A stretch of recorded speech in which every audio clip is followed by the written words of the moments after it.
Boa noite a todos, sejam todos muito bem-vindos ao Evangelho no Lar da Sociedade Espírita Obreiros do Senhor. Hoje é um dia especial, o último Evangelho do Lar do ano de 2021. Portanto, gostaria já aqui de agradecer pela presença de todos, não só no dia de hoje, mas durante o ano todo, né? Vamos então dar início ao nosso Evangelho com a nossa costumeira oração inicial. Vamos, em primeiro lugar, fechar os nossos olhos, sentir o pulsar do nosso coração, nos colocarmos presentes a este momento, neste lugar, neste minuto, neste segundo. A nossa mente, deixando de lado as nossas preocupações terrenas e se colocando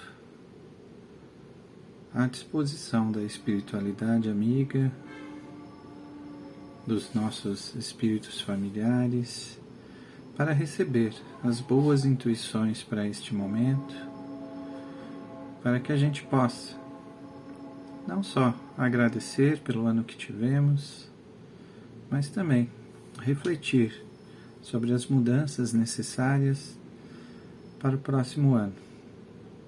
Que esse Evangelho nos estimule a ter coragem de realizar aquelas mudanças que se fazem necessárias nos dias de hoje.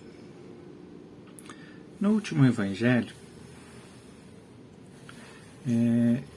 que eu fiz, foi no dia 30 de novembro, então, se alguém não assistiu, pode voltar lá e assistir, está lá no canal do YouTube, no Evangelho do dia 30 de novembro. Eu falei um pouquinho sobre os estilos parentais e faltou tempo para a gente falar um pouquinho mais e fazer um pouquinho mais de sentido, né? Às vezes a gente planeja, mas o tempo não é o suficiente para a gente falar tudo o que gostaria de falar. Então eu vou andar um pouquinho mais, para quem assistiu e lembra, né? A gente falou de 4 estilos parentais, né? Que é a maneira como as dinâmicas das famílias acontecem, né? Então a gente tem as famílias, o sistema parental autoritário, o permissivo, o indiferente e o democrático, tá? Só para vocês lembrarem dos estilos, e quem quiser volta lá e assiste novamente, tá? Eu resolvi falar novamente um pouquinho sobre a família, porque eu acredito que dentro da família é que a gente vai ter as maiores transformações. Por quê? Porque para eu mudar a sociedade, em primeiro lugar, eu tenho que mudar a mim mesmo, fazer a minha autotransformação, né? E para que eu possa fazer essa autotransformação, se eu estiver isolado, sozinho, num canto do mundo, eu não consigo. Porque eu preciso de relações para compreender quem eu sou, para compreender como que eu amo, como que eu me magoo, o que me perturba, o que não me perturba. Eu tenho que enxergar algumas coisas no outro. E, portanto, a família é o ambiente mais seguro para que isso aconteça, né? Deus, na sua grande e infinita sabedoria, nos colocou essa sala de aula importantíssima. Então, toda a transformação da sociedade passa pela transformação do núcleo familiar. Inicia-se no indivíduo, transformando a sua família, o seu bairro, a sua cidade, o seu país, o seu mundo, o seu universo, né? Todos nós estamos interligados uns aos outros, mais intimamente com os nossos familiares, portanto, estamos mais propensos a sofrer essas influências e essas mudanças. E eu queria trazer para hoje, a gente pensar um pouquinho, refletir em cima da parábola do semeador. A parábola do semeador é aquela onde o semeador saiu espalhando as sementes, né? E dependendo do terreno que ele foi encontrando, algumas caíram na estrada, algumas caíram no pedregulho, algumas caíram num terreno fértil que produziu um tanto e outras num terreno mais fértil que produziu um pouco mais, certo? Mas eu quero trazer, normalmente a gente vai analisando a parte que nos cabe, que é o terreno. É ali que individualmente a gente pode trabalhar, né? Arando esse terreno, cultivando esse terreno para que as sementes que caiam tenham um terreno mais propício ao seu desenvolvimento. É a parte que me cabe individualmente. Mas a parte que me cabe como pai ou como mãe é de semeador. E os Espíritos já nos sabiamente trouxeram que, graças à misericórdia divina, nós temos um período do 0 aos 7 anos onde os nossos filhos são terrenos férteis. Independente do que eles fizeram em vidas anteriores, neste período eles estão mais propensos a receber as influências não só dos seus pais, como do meio, mas principalmente dos seus pais, que são as referências, né? É claro que depois cada filho vai cuidar dessas sementes do modo que achar necessário, vai cultivar melhor ou pior os seus terrenos, mas dos 0 aos 7 a gente tem essa grande oportunidade de, como pais, semear. E o que nós temos semeados? A gente só vai conseguir semear nesse terreno, as sementes que eu vou lançar nesse terreno, são as sementes que eu possuo, aquelas que eu cultivei durante toda a minha vida, até o momento que eu me tornei pai ou mãe. Não tem como eu pegar uma semente emprestada do vizinho, ir lá e comprar do vizinho e jogar, não vai funcionar. O que vai servir de sementes para esse filho completar, acrescentar no seu jardim, são as sementes que eu possuo, as que eu cultivei. E a gente tem sementes não só de plantas boas, a gente tem algumas sementes também de plantas que também não são tão boas, mas que muitas vezes são necessárias também. Vamos dar um exemplo aqui. A gente pode estar cultivando a árvore do alto amor, uma árvore importantíssima.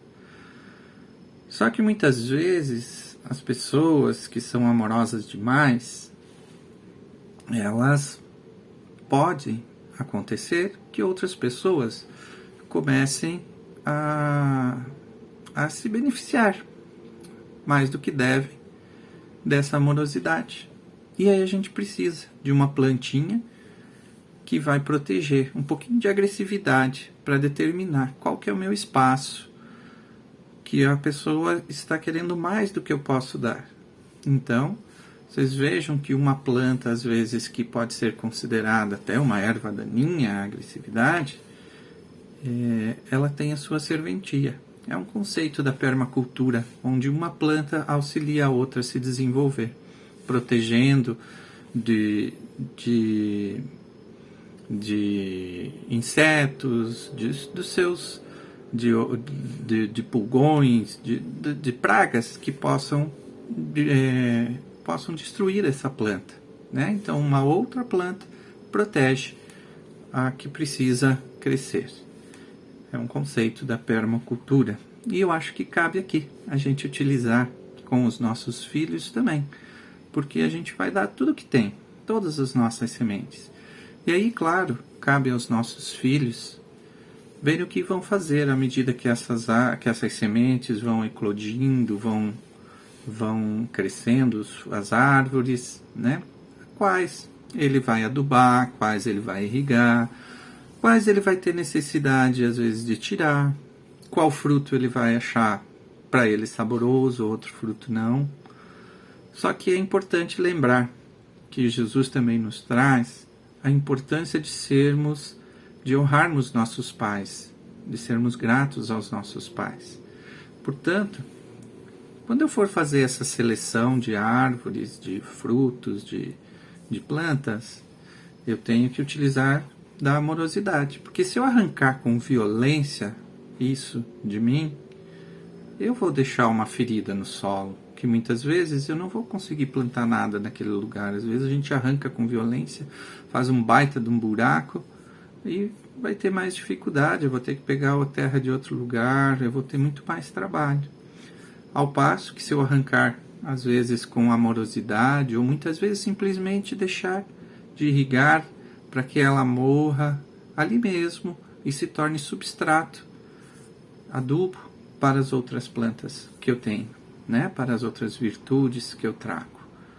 Então, sempre com muita amorosidade, cada um de nós vai cuidar das sementes que recebeu. E cabe, então, aqui eu dizer que a esses pais que ainda não são pais, que vão ter essa oportunidade de ter esse conhecimento antes de ter seus filhos, né? Que prestem muita atenção nas sementes que têm cultivado dentro de si e quais ele vai passar para esses filhos. A nós, que já temos filhos maiores, que já passaram dessa fase, né? Temos que olhar e ver quais foram as sementes que nós depositamos, quais foram as sementes que os nossos filhos optaram por deixar crescer a árvore, por produzir frutos, e respeitá-los, porque cabe a eles essa escolha do que eles tomarão para si ou não. É assim que a humanidade vai evoluir. Que se eles simplesmente só deixarem cultivar as mesmas plantas que nós cultivamos em nós, eles seriam uma cópia nossa, seria o nosso xerox. E não é isso, porque aí isso não faz a humanidade evoluir. Então cabe a nós pais também olhar com muito carinho para os nossos filhos e compreendermos que nem todas as sementes que me servem vão servir para eles. Então era esse o recado que eu gostaria de trazer hoje para todos nós, né? Para que a gente preste atenção no nosso papel de semeador e que a gente olhe sempre para as famílias com muito carinho, com muita atenção, porque é um núcleo fundamental no processo de transformação da nossa humanidade.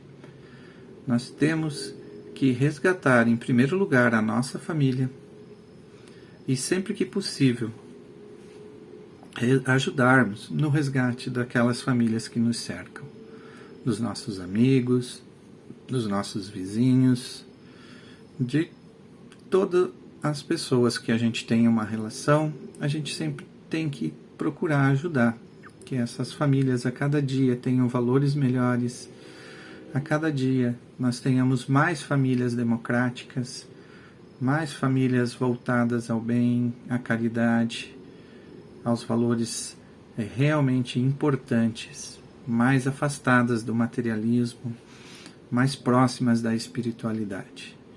Então que nesse ano que se inicia, a gente possa ter esse despertar de cultivar o nosso jardim, de auxiliar os nossos filhos a cultivarem os seus, e cada um respeitando as suas escolhas, a fim de que a gente tenha um mundo um pouco mais amoroso para com todos. Então, muito obrigado por vocês terem estado aqui ao nosso lado durante todo o ano.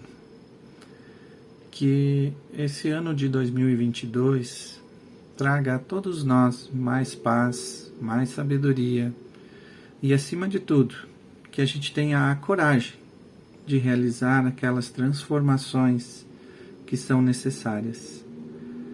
Que eu tenha, além da coragem, serenidade para realizar essas transformações. E, acima de tudo, que eu saiba distinguir o que me cabe transformar e o que não me cabe. Então, com esse coração cheio de gratidão, eu desejo a todos um feliz ano novo. Ainda vamos realizar a nossa oração final, agradecendo, sobretudo ao Mestre Jesus, que permitiu que por mais um ano permanecêssemos aqui, no ambiente dos encarnados, tendo essas experiências junto à matéria, que nos enriquece tanto e que nos possibilita tanto crescimento e tanto aprendizado. Obrigado, Senhor Jesus, por toda a saúde que nos proporcionou durante esse ano todo. E que tenhamos fé e coragem num ano melhor, no ano de 2022. Um grande abraço a todos. Estejam aqui no início de janeiro, novamente no nosso Evangelho no Lar. Fiquem todos com a paz do Cristo e que assim seja. Um grande abraço. Até a próxima.